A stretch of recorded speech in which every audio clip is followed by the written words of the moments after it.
They didn't even wait a week. They didn't even wait a day.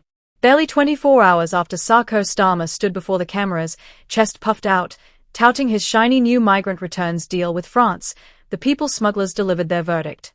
And it was a slap in the face. Not with words, but with action. The channel didn't just stir, it erupted.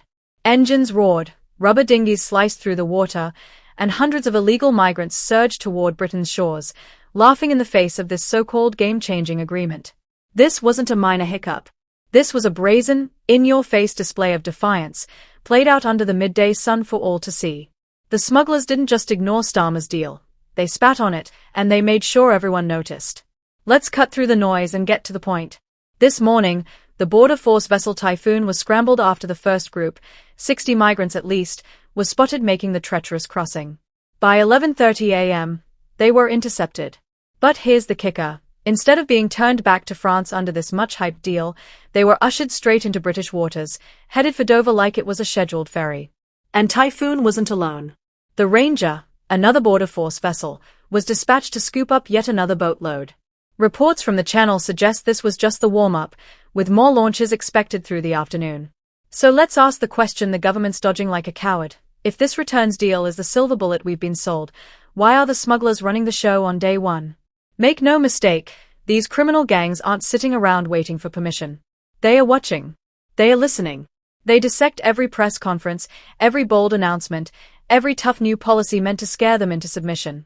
And their response? They flood the channel with more boats. It's their middle finger to Westminster, a loud and clear message that Britain's borders aren't controlled by politicians in suits, they are controlled by the smugglers. And who's left holding the bag? Not Starmer.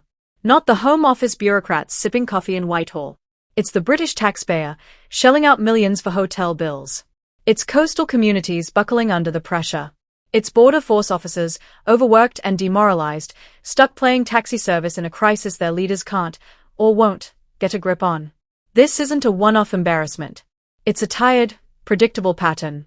For years, governments have paraded out deals, speeches, and summits with France. We've heard the same recycled promises: more cooperation, faster returns, beefed-up beach patrols. And yet, here we are, same story, different year. The numbers keep climbing. The smugglers keep adapting.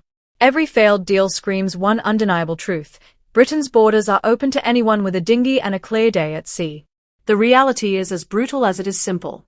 France could stop this if they wanted to. These boats don't materialize in the middle of the channel. They launch from French beaches, right under their noses. France has the power to shut it down before the engines even start.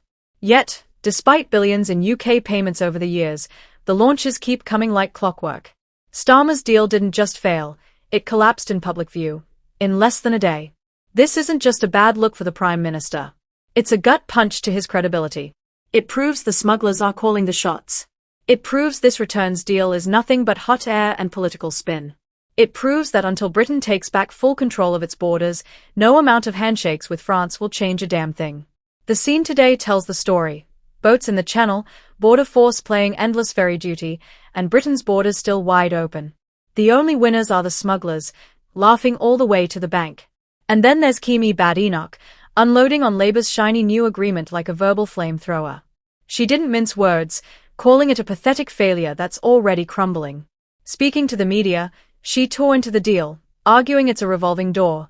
Migrants returned to France can just hop back on another boat, while Britain gets saddled with different asylum seekers in exchange. It doesn't work, she told the People's Channel. It's not going to stop the boats. The only thing being smashed is Labour's reputation. She's not wrong. Bad Enoch pointed to the scrapped Rwanda plan as the real solution, a deterrent that would have processed migrants offshore, letting genuine asylum seekers stay in Rwanda or return home. Labour ditched it, and now their big idea is this flimsy deal that's already falling apart. The agreement, which kicked off today, lets France take back undocumented migrants who reach Britain by boat. In return, the UK accepts an equal number of asylum seekers with verified family ties in Britain. Negotiated by Home Secretary Yvette Cooper and French Interior Minister Bruno Retailleau, it's set to run until June 2026, backed by the European Commission and EU member states. Cooper's defending it as part of a broader strategy to crush smuggling networks, claiming it's a controlled, legal approach to a chaotic problem. But Badenoch's not buying it, and neither are the critics piling on. They argue it's a toothless plan with no deterrent power, destined to let the same migrants ping-pong across the channel while Britain takes in more. The divide couldn't be clearer. Labour, through Cooper, insists this deal is a practical step toward dismantling smuggling operations while meeting humanitarian obligations. The EU's stamp of approval and the planned rollout signal their commitment to international cooperation. But Bad Enoch and her allies see it as a weak, recycled policy that lacks the spine to actually stop the boats. Her jab at Labour's smash the gangs promise is a reminder of their lofty campaign rhetoric, now sinking under the weight of reality. The smugglers aren't scared, they are thriving. And as long as they are in control, no deal, no speech, no summit will close the gaping hole in Britain's borders. The Channel is their playground, and today, they prove